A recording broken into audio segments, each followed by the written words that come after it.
नमस्कार, मेरा नाम है अतुल पचलासी। आज हम इस वीडियो में एक बहुत ही महत्वपूर्ण विषय पे बात करने वाले हैं और वो विषय है नौकरियों से संबंधित। साथियों, जब हम जानते हैं कि जब हम किसी एग्ज़ामिनेशन की उम्मीदवारी के लिए फॉर्म भरते हैं, फॉर्म भरने के बाद हम एग्ज़ाम पास करते हैं। एग्ज़ाम पास करने के बाद हमारा चयन हो जाता है, तो चयन के बाद एक प्रक्रिया होती है, वो होता है पुलिस वेरिफिकेशन, जहाँ पर कि आपका चरित्र प्रमाण पत्र पुलिस के द्वारा बनाया जाता है। कुछ मामलों में देखा जाता है कि अगर किसी उम्मीदवार के ऊपर एफआईआर होती है तो उसकी जो नियुक्ति है वो निरस्त की कर दी जाती है।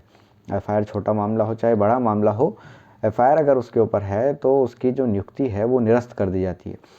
लेकिन आज मैं आपको एक केरल हाई कोर्ट का एक जजमेंट बताने वाला हूँ कि उस जजमेंट में उसको चैलेंज किया गया कि अगर किसी उम्मीदवार के ऊपर एफआईआर रजिस्टर्ड की जाती है किसी भी मामले में, तो उसकी जो उम्मीदवारी है वो सिर्फ इसलिए निरस्त नहीं हो जाती कि उसके ऊपर प्राथमिकी दर्ज की गई है। ये जो जजमेंट है ये उन उम्मीदवारों के लिए बहुत ही महत्वपूर्ण है जिनकी उम्मीदवारी सिर्फ इसलिए रद्द कर दी गई कि उनके ऊपर किसी प्रकार का कोई आरोप था, क्रिमिनल ऑफेंस उनके द्वारा किया गया था या फिर आरोप उनके ऊपर लगा था, जिसकी एफआईआर किसी भी पुलिस स्टेशन में उनके नाम से नामजद की गई है, दर्ज की गई है, और उसी की वजह से उनकी जो उम्मीदवारी है सरकारी नौकरी की वो रद्द कर दी जाती है। ठीक है, तो केरल उच्च न्यायालय ने हाल ही में अपने एक जजमेंट में कहा कि किसी भी व्यक्ति के ऊपर जो कि शासकीय सेवा में जाना चाहता है, अगर उसकी उम्मीदवारी सिर्फ इसलिए निरस्त नहीं की जा सकती कि उसके ऊपर प्राथमिकी दर्ज है।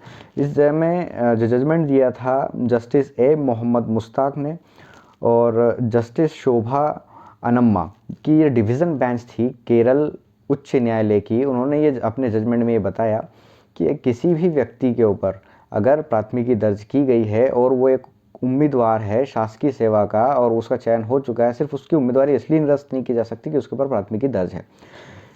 केरल स्टेट गवर्नमेंट ने इसको चैलेंज किया सुप्रीम कोर्ट में, और सुप्रीम कोर्ट की जो बेंच थी उस बेंच में justice PMS Narasimha, justice Manoj Mishra की जो बेंच थी, उन्होंने केरल हाई कोर्ट के इस जजमेंट को बरकरार रखा कि केरल हाई कोर्ट ने जो जजमेंट दिया है रिगार्डिंग द जॉब्स कि अगर किसी उम्मीदवार के ऊपर एफआईआर दर्ज है तो उसकी नियुक्ति सिर्फ इसलिए निरस्त नहीं की जा सकती कि उसके ऊपर प्राथमिकी दर्ज है।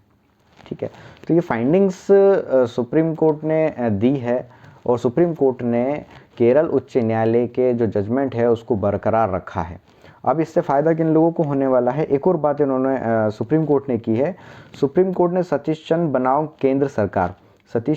केंद्र सरकार के फैसले का भी हवाला दिया इस जजमेंट में, जिसमें कहा गया था कि किसी के खिलाफ आपराधिक मामला दर्ज होना या उससे बरी होना उसकी नौकरी पर सीधे तौर पर प्रभाव नहीं डालता है। ये सुप्रीम कोर्ट ने जो केरल स्टेट गवर्नमेंट की पिटीशन को रद्द किया और केरल हाई कोर्ट के द्वारा जो दिया गया निर्णय था उसको बरकरार रखा। इससे फ़ायदा उन लोगों को होने वाला है जिनकी की उम्मीदवारी सिर्फ इसलिए निरस्त कर दी जाती थी कि उनके ऊपर कोई ना कोई प्रकरण दर्ज है, एफआईआर दर्ज है। और ये हमने अक्सर देखा है कि किसी भी व्यक्ति के ऊपर जो एक कुशल उम्मीदवार है जिसका चयन हो जाता है, उसको सिर्फ इसीलिए स्टेट गवर्नमेंट या फिर सेंट्रल गवर्नमेंट नियुक्ति नहीं देती कि उसके ऊपर कोई ना कोई क्रिमिनल जो केस है वो दर्ज है किसी भी पुलिस स्टेशन में। लेकिन ये एक जो जजमेंट है ये बहुत ही हेल्पफुल होने वाला है ऐसे सभी उम्मीदवारों के लिए कि जिनके ऊपर किसी न किसी मामले में प्राथमिकी दर्ज है। लेकिन राज्य सरकार को भी इस विषय में जांच करने की जो परमिशन दी है वो दी है कि राज्य सरकार उस मामले की जांच कर सकती है लेकिन उसकी उम्मीदवारी को निरस्त नहीं कर सकती। तो इस वीडियो में ये जो वीडियो है ये उन अभ्यर्थियों के लिए, उन उम्मीदवारों के लिए बहुत ही महत्वपूर्ण है जो ये सोचते हैं कि हमारे ऊपर कोई क्रिमिनल चार्जेस हैं तो हम किसी भी सरकारी नौकरी की उम्मीदवारी या दावेदारी नहीं कर सकते हैं। ऐसा नहीं है कि आप एग्ज़ाम नहीं दे सकते, एग्ज़ाम दे सकते हैं लेकिन आपको नियुक्ति नहीं मिलती है। लेकिन ये जो जजमेंट आया है ये जजमेंट बहुत ही इंपॉर्टेंट है ऐसे उम्मीदवारों के लिए, ऐसे अभ्यर्थियों के लिए कि जिनके ऊपर किसी न किसी प्रकार से एफआईआर दर्ज की गई है और और वो सोचते हैं कि हमें नियुक्ति नहीं मिलेगी।